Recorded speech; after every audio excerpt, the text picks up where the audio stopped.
Hi friends! So the verdict is in. Jehovah's Witnesses lost their case in Norway. A lot of you may have already heard of it. The breaking news came Monday, March 4th.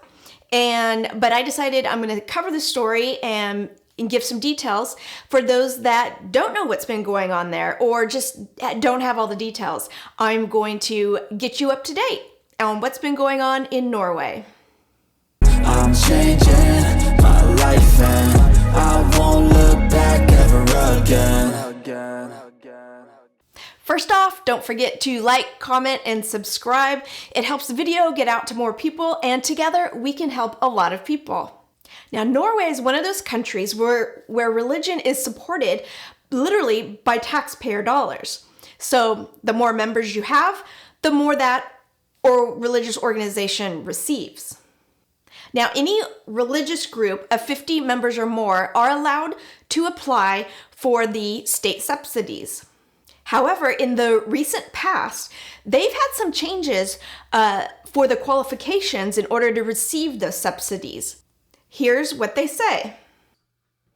If a religious or philosophical community or individuals acting on behalf of the community commits violence or coercion, makes threats, violates children's rights, violates statutory discrimination, prohibitions, or in other ways seriously violates the rights and freedoms of others, society may be denied grants or grants may be suspended. Grants may also be refused or reduced if society encourages or provides support for violations mentioned in this section. Religious or philosophical communities that accept grants from states that do not respect the right to freedom of religion or belief may be denied grants. So groups that receive these subsidies can't force people to remain members. They can't ban people from interaction with non-members. They can't make children pledge a lifelong commitment to them. So while practicing faith is fine, cult-like behavior is not tolerated. Funny thing is, Jehovah's Witnesses have fought for religious freedom, yet they don't practice it themselves. You can't walk away from their religion without them violating your human rights. It's crazy making. According to the Norwegian government's Ministry of Children and Family Affairs, in 2021, there were 12,686 registered Jehovah's Witnesses in the country.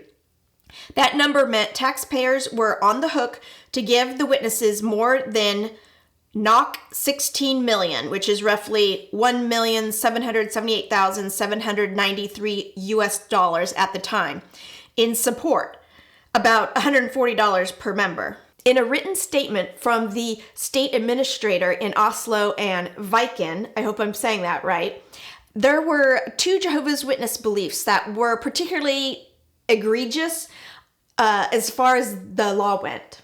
Number one, the witnesses engage in the practice of disfellowshipping.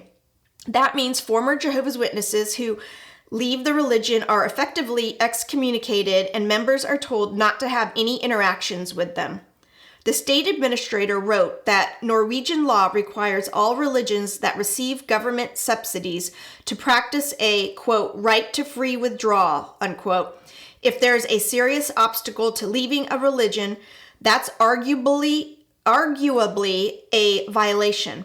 Disfellowshipping, the administrator wrote, quote, can cause members to feel pressured to remain in the faith community, unquote. Number two, a similar policy applied to children. If a child in a Jehovah's Witness family, quote, makes it a habit to break the moral standards of the Bible and does not repent, unquote, the witnesses teach they are also to be treated as a social outcast.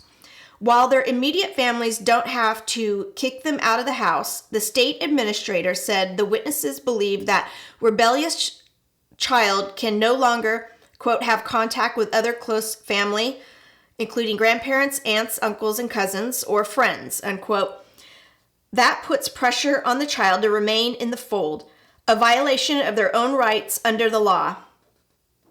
We consider social isolation as a form of punishment against the child, unquote. Because of those two systematic and intentional offenses, neither of which could be denied by Jehovah's Witnesses themselves. The state administrator concluded the witnesses were not deserving of the subsidies. They were still allowed to practice their faith. They just weren't going to get any taxpayer money for it. So, of course, Jehovah's Witnesses tried to appeal it, but the appeal went nowhere because the witnesses had no counterpoint. So the witnesses still had the right to exclude non-members, but they didn't have the right to be rewarded for it. For a group of people who want nothing to do with the government, they were incredibly upset over not getting a government handout. In a more formal response, the official explained how the government had taken several steps to give the witnesses a chance to remedy the problem. But there was never any indication that the witnesses were going to change their policies. Recently, the government of Norway decided that Jehovah's Witnesses would no longer receive certain state benefits that are provided to all registered religions. The authorities in Norway have threatened to remove our legal registration because of our scriptural beliefs and practices regarding disfellowshipping. In the future, various governments will challenge our freedom of worship. They may pressure us to change our scriptural beliefs, but we're certainly not going to do that. Not going to do that. Not going to do that. In December of 2022, the Jehovah's Witnesses of Norway sued over the denial of state grants and challenged their loss of their religious community status.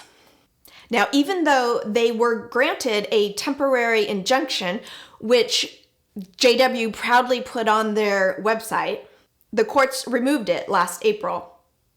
So the lawsuits now combined into one and continued. And a trial took place this last January. In this trial, Jehovah's Witnesses were also asking for NOK of 35 million, which is about 3.3 million US dollars for court costs and defense fees.